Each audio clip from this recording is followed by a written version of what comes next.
Gamma oryzanol, हालांकि हम सब लोग गामा ओरिजिनॉल को बेहद अच्छे से जानते हैं, बेहद पुराना प्रोडक्ट है हमारा, ऐसा प्रोडक्ट है जिसके ऊपर हम सबको मान है, हम सबको गर्व है।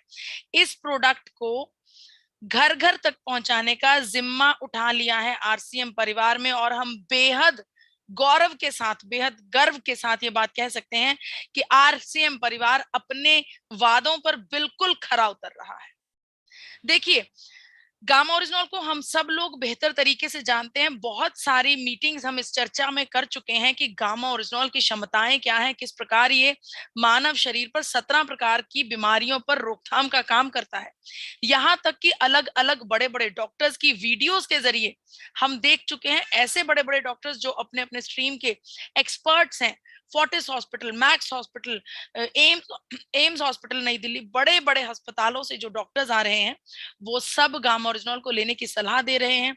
हम ये भी समझ चुके हैं हर एक भारतीय को गामा ओरिजिनॉल की जरूरत है, चाहे वो किसी रोग से पीड़ित है या फिर बिल्कुल स्वस्थ है, सबको गामा ओरिजिनॉल की जरूरत है। लेकिन अब हमने ये सोचा हम अपनी ट्रेनिंग को कुछ आगे लेकर चलें।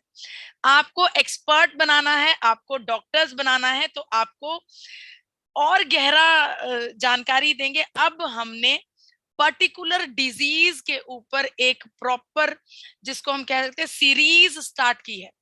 इस सीरीज के अंदर आप ऑलरेडी हार्ट डिजीज के बारे में जान चुके हैं कि हार्ट डिजीज के मेन फैक्टर्स कौन से होते हैं। इसका दूसरा पहलू आज मैं आप सबके सामने रखने जा रही हूँ, हाई ब्लड प्रेशर। आज की जानकारी आपको ब्लड प्रेशर की बीमारी के ऊपर मिलेगी, किस प्रकार से कौन कौन से रिस्क फैक्टर्स होते हैं, कैसे इनको कंट्रोल किया जा सकता है, क्या इसको एलोपैथिक दवाई के बिना कंट्रोल कर सकते हैं या नहीं, क्या इस बीमारी को कंट्रोल करना आपके हाथ में है या नहीं, कौन कौन से तरीके हैं जिनको फॉलो करके इस बीमारी से बचा जा सकता है। तो आप सबसे मेरा आग्रह है कि आप पेपर पेन उठा लें, आज की जानकारी को अच्छे से नोट करें, क्योंकि समय वाकई में हमारे पास बहुत कम होता है। मेरी ये कोशिश बनी रहती है कि इस थोड़े से समय में आपको मैक्सिमम जानकारी दे पाऊं, तो पेपर पेन उठा लीजिए ताकि आप इसको नोट कर पाएं। नमस्कार साथियों, मेरा नाम दिव्या है। आज मैं आप सबके सामने एक नई जो सीरीज है उसकी शुरुआत करने जा रही हूँ। उसकी फर्स्ट जो सेगमेंट है उसका नाम है हाई ब्लड प्रेशर की डिजीज। देखिए, अगर हम हिंदुस्तान टाइम्स की बात माने, हिंदुस्तान टाइम्स के दावे को माने, तो हर एक 8 लोगों के समूह में, 8 भारतीयों के समूह में 3 लोग हाई ब्लड प्रेशर की बीमारी से ग्रस्त हैं। भगवान की दया से अगर हम ये समझे कि हमारा एक बड़ा भरा फूला परिवार है, तो हमारे अपने परिवार में 3 लोग हाई ब्लड प्रेशर से ग्रस्त हो सकते हैं। ये सच्चाई है। देखिए, मेरा ये मानना है कि जब हम कोई सिचुएशन अपने आप के ऊपर लेकर चलते हैं तो हमें ज्यादा बेहतर समझ में आता है कि सिचुएशन है क्या। वाकई में ये बेहद गंभीर सिचुएशन है। 3 लोगों का हाई ब्लड प्रेशर की संभावना के तले होने का मतलब ये है कि हर 8 में से 3 लोग किसी ना किसी फेटल बीमारी की छतर छाया में आने के लिए तैयार हैं। फेटल बीमारी यानी कि जानलेवा बीमारी। हाई ब्लड प्रेशर जो समस्या है, इसको हैंडल करने के लिए बहुत से लोग फार्मास्यूटिकल दवाइयों का सेवन करते हैं, जो कि सिंथेटिक तरीके से तैयार की जाती हैं, जो कि एलोपैथिक दवाइयां होती हैं। ये हमारे ब्लड प्रेशर को कंट्रोल करती हैं, लेकिन सिर्फ सिम्टम्स को कंट्रोल करती हैं। ये दवाइयां हमारी बीमारी की जड़ों पर काम नहीं करती। यही कारण है कि जब एक हाइपरटेंशन के मरीज को दवाई शुरू की जाती है तो उन्हें बताया जाता है कि ये दवाई आपको ताउम्र लेनी होगी। पूरी जिंदगी दवाई खाने के बावजूद भी वो इंसान हाइपरटेंशन का मरीज ही रहता है, उनकी बीमारी ठीक नहीं होती। तो इससे हम ये समझ सकते हैं कि इस बीमारी से बचना बेहद जरूरी है, या फिर इसको कंट्रोल करना, इसको कंट्रोल करने के और तरीके ढूंढने बेहद जरूरी है। देखिए, हम क्यों हाइपरटेंशन के ऊपर चर्चा कर रहे हैं, क्यों ये आज का इतनी बड़ी विशाल मीटिंग का मुद्दा बना है।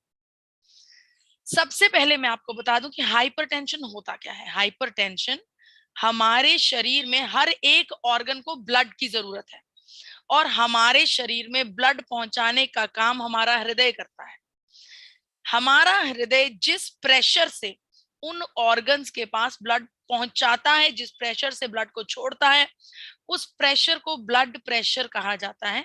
जब ये ब्लड प्रेशर बहुत ज्यादा समय तक हमारे शरीर में रेगुलेट ना रहे, यानी कि बहुत ज्यादा बना रहे या कम बना रहे, तब वो बीमारी का रूप ले लेता है। आप सब ये चीज जानते होंगे कि हाई ब्लड की जो हाइपरटेंशन है, जो हमारा ब्लड प्रेशर है, उसकी रेगुलर मात्रा 120/80 है, जो कि हम सब के रेगुलर, अगर हम बात करें तो रेगुलर मात्रा 120/80 है। अगर ये मात्रा इससे ज्यादा या कम बनी रहे, तब वो सिचुएशन बीमारी का रूप ले लेती है। इस बीमारी को इतना गंभीर क्यों माना गया है? क्योंकि इसके आफ्टर इफेक्ट्स वाकई में बेहद गंभीर है। इस बीमारी से ग्रस्त होने के बाद जो संभावनाएं आपके शरीर में बनी रहती हैं, वो बेहद गंभीर हैं। इस बीमारी से ग्रस्त होने के बाद आपको आई वेसल डैमेज हो सकता है, आंखों की नाड़ियों में डैमेज हो सकता है, जिसकी वजह से आंखों की ज्योति तक जा सकती है। आपको स्ट्रोक्स का सामना करना पड़ सकता है, डायमेंशिया, मेमोरी लॉस यानी कि न्यूरोलॉजिकल डिसऑर्डर, आपको भूलने की जो बीमारी हो सकती है, भूलना एक आदत भी हो सकती है, लेकिन ये उसको बीमारी के रूप में हमारे शरीर में डाल देगा। यही हाइपरटेंशन हमें हार्ट अटैक्स और हार्ट फेलियर्स भी देता है। किडनी के लिए भी बराबर डैमेजिंग इफेक्ट करता है ये ब्लड प्रेशर की समस्या। अगर डॉक्टर शैलेश सहाय जी की बात माने, जो कि प्रिंसिपल कंसल्टेंट है मैक्स हॉस्पिटल नई दिल्ली से, तो उनका कहना है कि ब्लड प्रेशर को मामूली बीमारी बिल्कुल भी नहीं मानना चाहिए। इसके ऊपर निगरानी रखना बेहद जरूरी है, क्योंकि ये एक साइलेंट किलर है।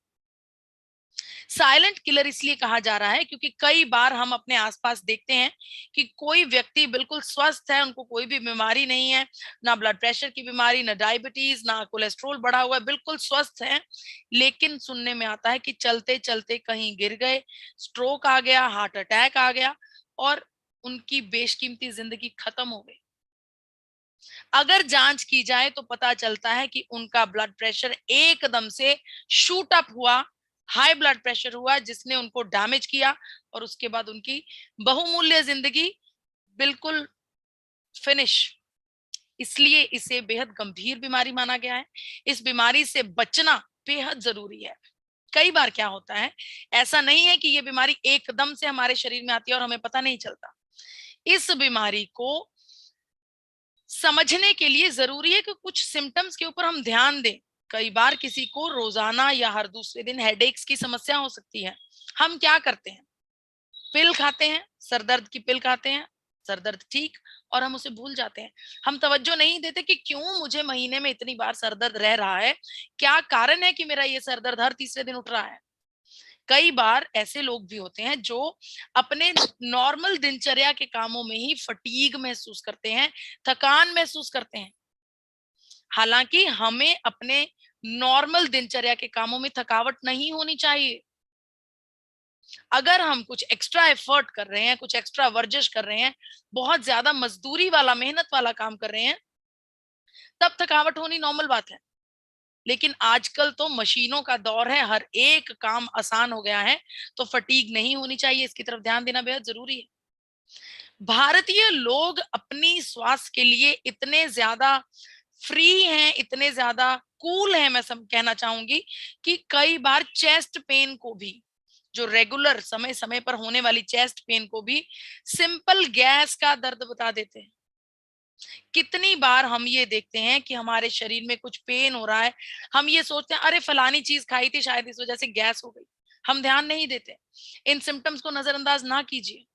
अगर आपको सांस लेने में डिफिकल्टी हो रही है, सांस तो हम ले रहे हैं, लेकिन सांस लेना बिल्कुल ईज के साथ चलना चाहिए। ऐसा नहीं कि हमें सांस लेना पड़े, एफर्ट करना पड़े। अगर आपको सांस लेने के लिए एफर्ट करना पड़ रहा है, तो समस्या जरूर कहीं ना कहीं है।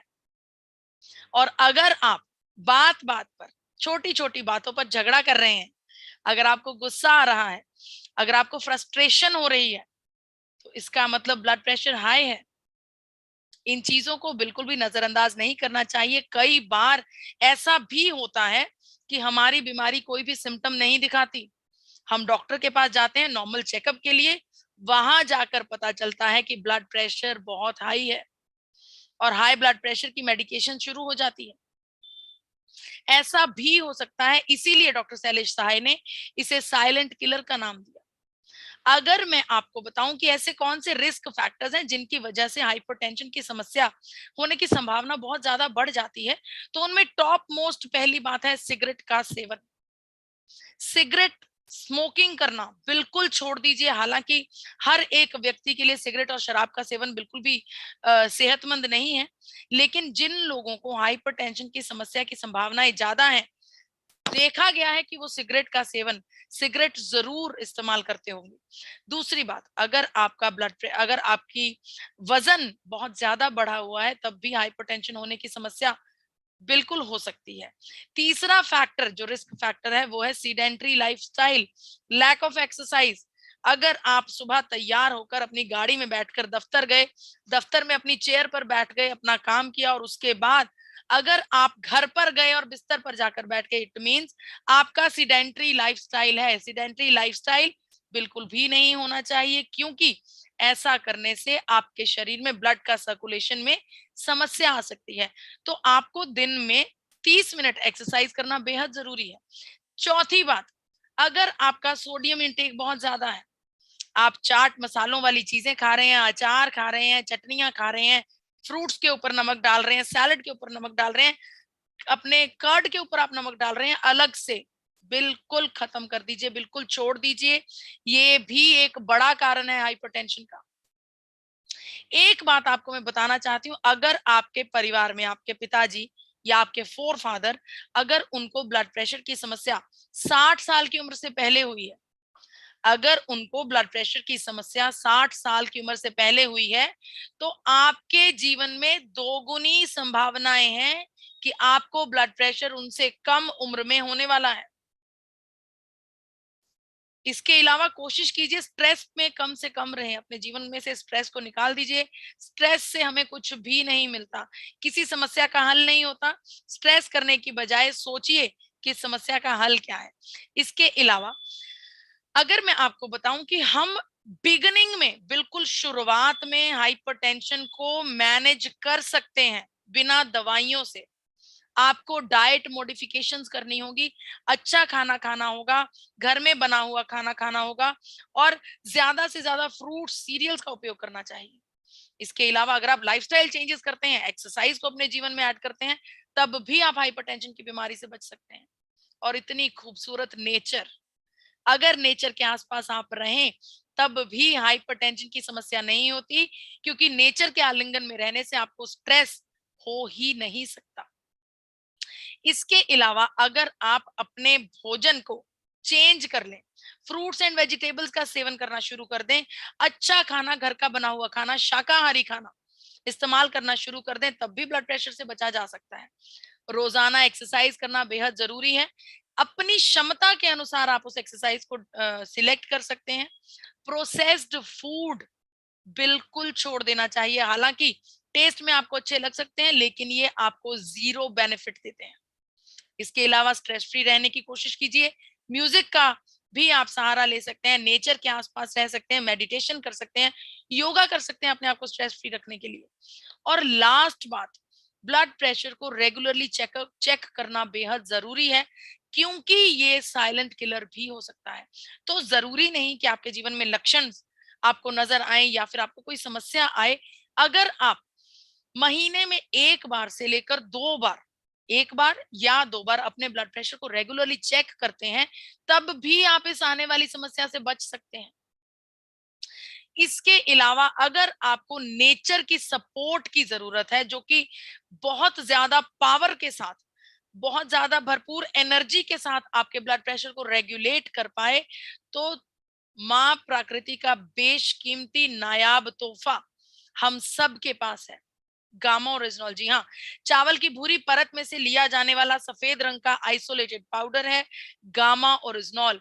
ये गामा ओरिजिनॉल हमारे शरीर में अनेकों बीमारियों को रोक सकता है, ऐसा कहना है वर्ल्ड बेस्ट डॉक्टर्स का। जी हाँ, ये जो डॉक्टर्स जिनको आप देख रहे हैं, ये लीवर के एक्सपर्ट हैं, कैंसर के एक्सपर्ट हैं, हाइपरटेंशन के एक्सपर्ट हैं, डायबिटीज के एक्सपर्ट हैं, बड़े बड़े अस्पतालों से आ रहे हैं। बड़े बड़े डॉक्टर्स आज के समय में इस बात की वकालत करते हैं कि हमें गामा ओरिजिनॉल का सेवन करना चाहिए, क्योंकि ये बहुत हद तक बीमारी को आने से पहले ही रोक देता है। अगर मैं आपको गामा ओरिजिनॉल की हिस्ट्री के बारे में बताऊं, मैप पर रखकर दिखाऊं, तो गामा ओरिजिनॉल पिछले 70 वर्षों से 70 बड़े देशों में इस्तेमाल किया जा रहा है। 70 वर्षों से मार्केट में उपलब्ध होने के बावजूद आज भी इस प्रोडक्ट की डिमांड बहुत ज्यादा बढ़ी हुई है। आज भी इस प्रोडक्ट के ऊपर रिसर्चेज होती हैं। हर नए दिन एक नई खोज निकल कर सामने आती है गामा ओरिजिनॉल के बारे में। तो मेरा ये मानना है कि गामा ओरिजिनॉल की क्षमताएं हम जितनी भी जाने, जितनी भी परखें, जितनी भी सोचें, उतनी कम है। अगर मैं आपको अक्रॉस द ग्लोब दिखाना चाहूं, कौन सी ऐसी कंट्री है जिसने सबसे पहले गामा ओरिजिनॉल को खोजा, वो कंट्री थी जापान। जापान ने सबसे पहले गामा ओरिजिनॉल को खोजा और ये बात कही 1962 में कि gamma oryzanol anti anxiety agent है। जापान ने बताया कि ये हाइपरलिपिडीमिया को भी कंट्रोल कर सकता है। 1986 में अपने कैग ड्रग डाटाबेस में भी जापान ने गामा ओरिजिनॉल को जगह दी है। सिर्फ जापान ही नहीं, यूनाइटेड स्टेट्स ऑफ अमेरिका भी गामा ओरिजिनॉल को एंटी अल्सर एजेंट मानता है। अमेरिका का कहना है कि लिपिड प्रोफाइल को कंट्रोल करने के लिए बेहतरीन नेचुरल प्रोडक्ट है गामा ओरिजिनॉल। अपने मैश ड्रग डाटाबेस में अमेरिका ने भी गामा ओरिजिनॉल को रजिस्टर किया है। इन सब के चलते ऑस्ट्रेलिया ने गामा ओरिजिनॉल के को एक ऐसे एक्टिव इंग्रेडिएंट का नाम दिया है जिसको बायोलॉजिकल मेडिसिन में इस्तेमाल किया जा सकता है। डिपार्टमेंट ऑफ हेल्थ ने, गवर्नमेंट ऑफ ऑस्ट्रेलिया ने अप्रूव किया है गामा ओरिजिनॉल को। कनाडा की अगर मैं बात करूं, तो कनाडा गामा ओरिजिनॉल को नेचुरल हेल्थ प्रोडक्ट मानता है, यानी कि मिनिस्ट्री ऑफ कनाडा का कहना है कि एक मानव को अपनी सेहत को ओवरऑल स्वस्थ रखने के लिए गामा ओरिजिनॉल का इस्तेमाल करना चाहिए। इन सब के चलते साउथ कोरिया गामा ओरिजिनॉल को सुपर एंटीऑक्सीडेंट बताते हैं, यानी कि दुनिया में मौजूद जितने भी एंटीऑक्सीडेंट्स हैं उनमें से सबसे सुपर है गामा ओरिजिनॉल। और हमारा भारत भी अब गामा ओरिजिनॉल को रजिस्टर कर चुका है। जी हाँ, FSSAI अप्रूव्ड गामा ओरिजिनॉल अब हमारे भारत में भी अवेलेबल है। ये हमारे लिए गर्व की बात है कि देश और दुनिया जिस प्रोडक्ट का फायदा उठा रही है, वो प्रोडक्ट अब हम सब के हाथों में है, हम सब के पास है। सिर्फ देश खास नहीं है, हाथ भी खास हैं, RCM भी खास है जिनके पास गामा ओरिजिनॉल पहुंचा है।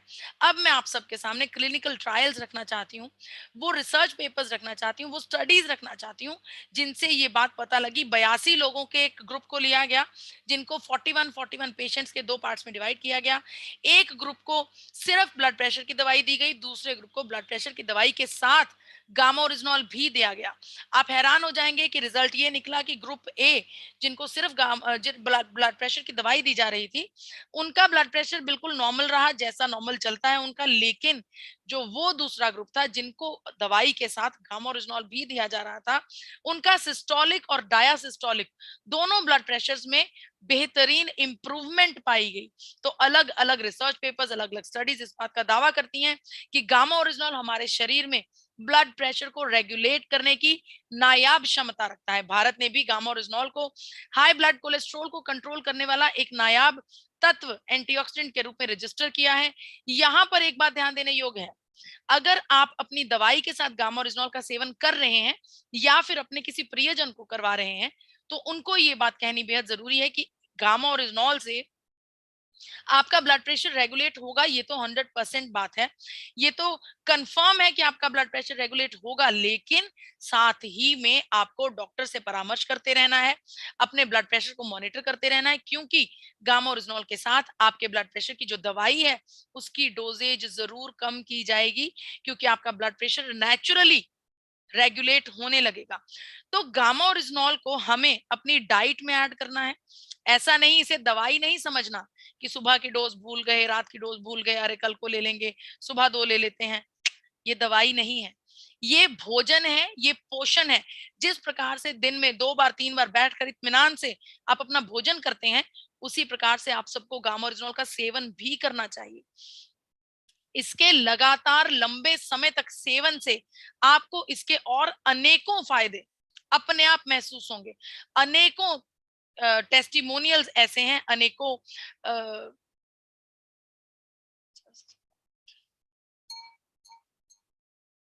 जी अनेकों टेस्टिमोनियल्स हमारे पास ऐसे हैं जो कि जिन्होंने गामा ओरिजिनॉल के इस्तेमाल के साथ अपने ब्लड प्रेशर को रेगुलेट किया है। वर्षों पुरानी बीमारी, ब्लड प्रेशर की, माइग्रेन की, इन बीमारियों से निजात पाई है इन लोगों। इसके अलावा एक बेहतरीन अवार्ड फंक्शन जो कि एपी ऑर्गेनिक्स की तरफ से आप सबकी खिदमत में पेश है। आप सबको शुक्राना करने के लिए, आप सबको धन्यवाद करने के लिए, आप सबको सम्मानित करने के लिए कि वाकई में हमें गर्व है कि गामा ओरिजिनॉल आप सबके पास है। गामा ओरिजिनॉल को घर घर पहुंचाने का जो फैसला है, जो एक वादा है, वो आपने हमसे किया है। हमें इस बात पर बेहद गर्व है और इसी भावना के साथ हम आप सबके सम्मान के लिए आप सबको गौरवान्वित